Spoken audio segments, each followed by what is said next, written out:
Dr. Bradshaw here.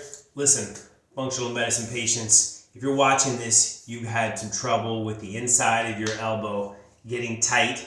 It's usually due to what's called golfer's elbow, so golfing type injuries, or overuse on a computer where you're working with your arms turned over and typing all day long, and those muscles get tight across that elbow and into the forearm right in through here.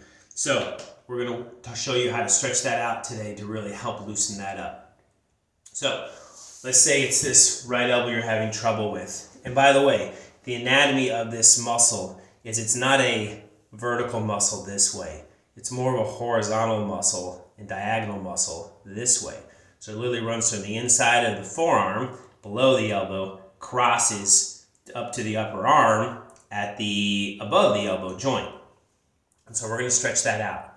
Okay, so here's how we're going to do that. We're going to take this arm, we're going to put it against a wall like this. Okay, and you want your arm, you can see my arm is parallel with the floor. So if you can only get to right here, that's fine. But the idea is to try and get the arm high enough so that your arm is now parallel with the floor. All of my fingers, pinky to thumb, are flush against the wall, as is the end of my wrist right here. Okay, you don't want this. That's not going to get it done. You got to get the wrist flat, which means if you have to bring it down a little lower to be able to do it, that's okay. So once you're there, you get it to the point where all your fingers are flat and your hand is flat against the wall. You want to actually turn, if this is your right hand, you want to turn your thumb down clockwise just a little bit. So take it off the wall and see if you can crank that thumb down this way, a little more clockwise. That's really going to accentuate that muscle. Once you're there, you're going to take your other hand, push up onto your elbow here. So my elbow is completely locked out. And I'm going to lean in with my body weight towards the wall this way. Okay, you're going to feel a huge stretch on the inside of your elbow. That's your stretch. Hold it for a count of 10. 1, 2, to 10. And then take it off and shake it out. You're going to feel like there's a lot of stretch going on deep in your elbow. That's the stretch you want. If you're not feeling that, we want to get to that point.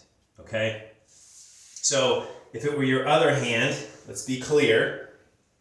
Arm parallel if you can get it there. If not, a little bit further down. Hand completely flush, all the fingers touching the wall, base of the wrist also touching the wall. Now this is my left hand. So with this one, I want my thumb to turn counterclockwise just a little bit.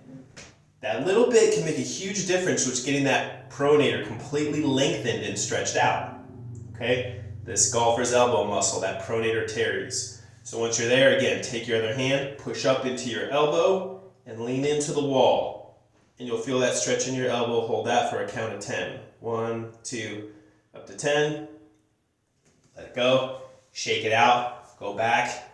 Do it again. 1, 2, to 10. Do it again for a total of 3 sets. That'll give you 1 cycle complete. If you are doing this just to stretch out before golfing or after golfing, which I recommend, that's great. You just need 1 cycle for that day. But if you are rehabbing an injury or you've been out of golf or out of whatever activity due to this golfer's elbow, you're going to need to do 1 cycle in the morning, 1 cycle in the middle of the day, 1 cycle at night. The 3 cycles a day. You're going to basically be getting some really good rehab stretching on that elbow and that pronator teres. So make sure you follow the direction because every little bit is very important, every little detail to making sure you do this and isolating this muscle and really get it stretched so it can recover. All right, enjoy.